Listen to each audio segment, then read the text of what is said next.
welcome back to Idtv. So good afternoon, Trumpton. I hear you have some gadgets to show us. Yeah, I've tried to pare it down to the bare minimum you need to survive in classroom today. Awesome. So in this day and age, students are carrying around laptops, disk drives, thumb drives. Like, what's the simplest form that you can show us?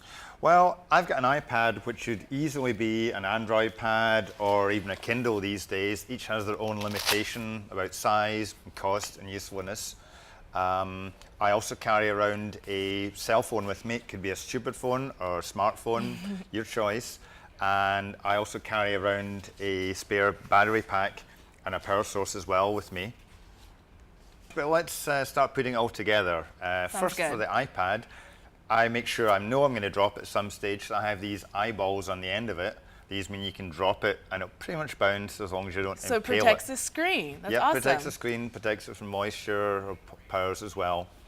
I also have an extra power source with me as well, because I know I'm going to run out of power at some stage, and this is a solar rechargeable power source.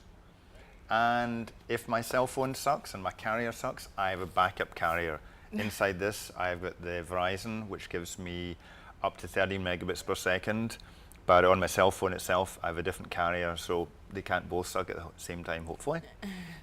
And this only costs $20 or $30 a month for the Verizon backup plan. That's great. So you have a backup for your backup. Yeah. And your Android phone. Wait, yeah. How old is that? Okay, so it's a little old. It's about a year and a half old or so. Works still, powers on. But I also have these sticky sets in the front of us that I can actually still write on them, even when the power is down in the studio or somewhere else. Also, I can still take notes on it as I go along. That's interesting. Cool. And since I prefer some kind of rechargeable battery pack in the solar cell, in the back of it, I've actually got 12 volts I can get, and I can get a connection to an iPad, iPhone, or Android device, anything with a USB A or B on the back of it as well. And how much is that? This is $99 from Costco right now, so it comes with everything together. Wow, very affordable. Yeah, it's not bad.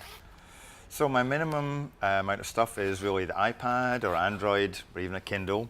Connect it onto my cell phone, connect them together by tethering, which is basically going into your settings on your cell phone and saying make yourself a wireless access point. Then your cell phone can talk to your iPad or whatever, or vice versa. So you can use the data on one plan or the other, and you don't have to pay for both. And this costs about $49 to $59 a month with no contract from T-Mobile. Read this, other people should have no contract. Ditch your contract. And finally, when you start to run out of batteries, plug it all in and you keep on going. Unless you're an Energizer bunny, you'll need something like this. Really cool.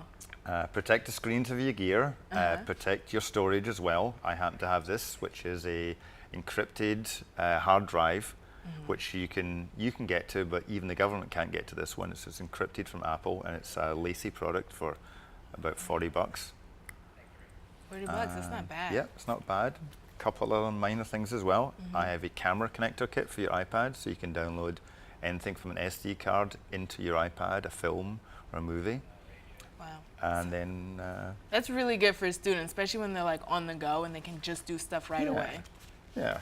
A couple of final little things. I have a piece of paper which actually allows me still to write things down, but this is digital paper, so I can actually scan this in. It's Evernote. It's a markable PDF, so you scan it into the app and it's online. Wow, well, that just exploded my mind.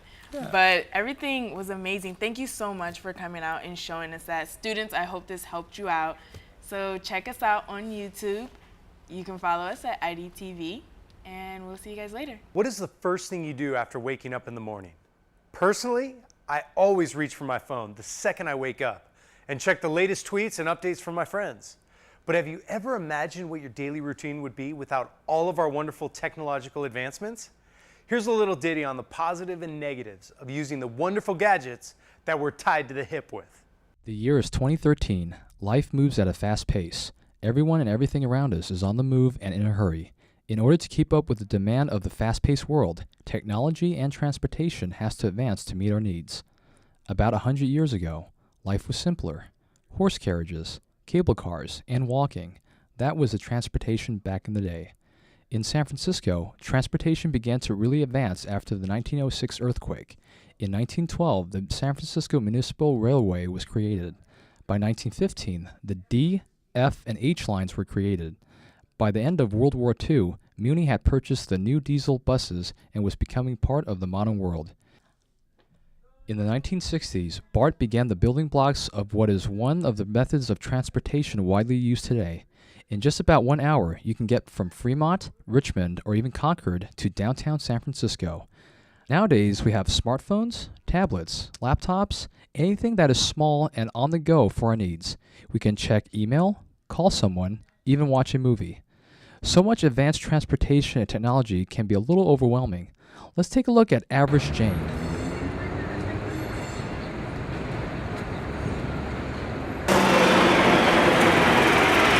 Where's the freaking bus? Ready? Hey, what's going on? Why are you getting the panel? What's happening? You know, I've been waiting for 20 minutes and the bus is not here. I wish I know when it will come. Actually, you can know when the bus comes. There's an application for your smartphone called City Maps. And with this application, it tells you the bus route, the schedules, and the time of the bus, when it arrives. You should try this one. Yeah, wow, that's cool. I should try and check this one out. Yeah, you should. Let's take a look at Average Joe.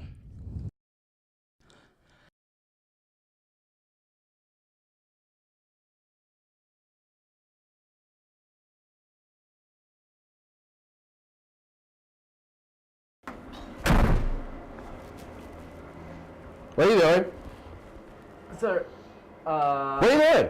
Look what it says on screen. You're out of field just like you're out of time.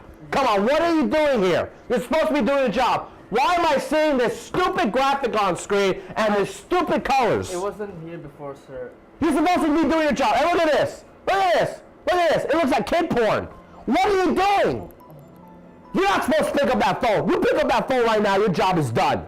Yeah, you better fix this or else it'll be out of fuel and then your technology's done. You got that? Yeah. Got it? Good. Okay, sir. What'd you say? No. Good.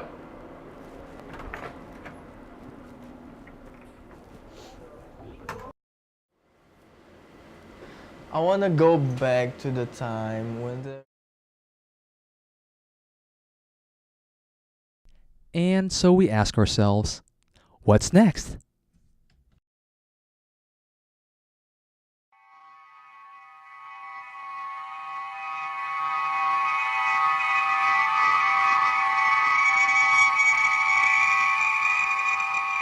One of our resident effects ninja monkeys has made a wonderful parody on a mobile game that many of you probably have on your phone. Let's check it out. In the Temple of City College of San Francisco, CCSF had held their accreditation for thousands of years, until one day, a fruit soldier decided to break in and take it away. CCSF sent its best fruit ninja to retrieve what was rightfully theirs.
Thanks to the Fruit Ninja, the CCSF accreditation has been recovered.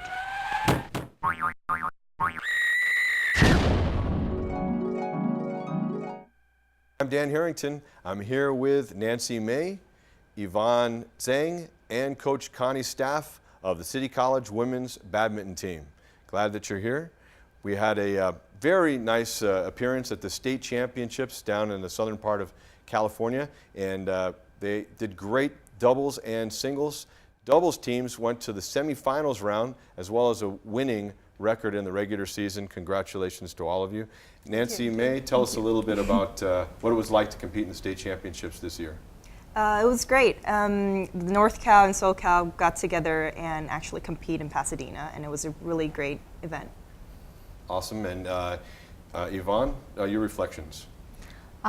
Yeah, it was great this year, and then they have NorCal and SoCal got so many new players this year, and then everyone plays really well, and we have fun together and competing with each other. So it was not just about competition, but the camaraderie amongst your team and with the other teams that were represented in the state championships.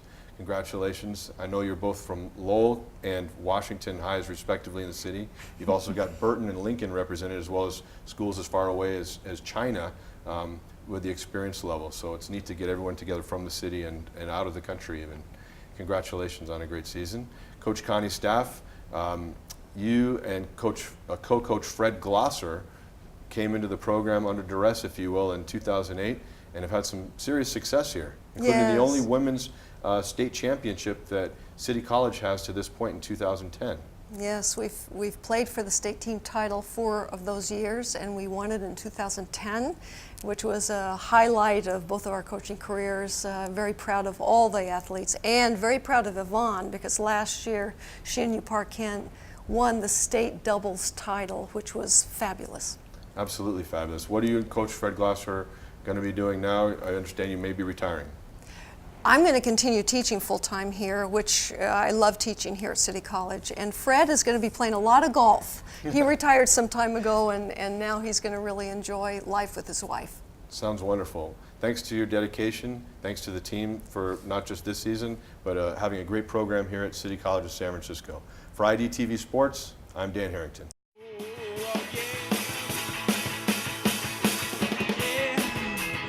We're such friends, but in the end, wasn't it all just pretend? Doesn't matter what I say, everything's gonna change right before it stays the same.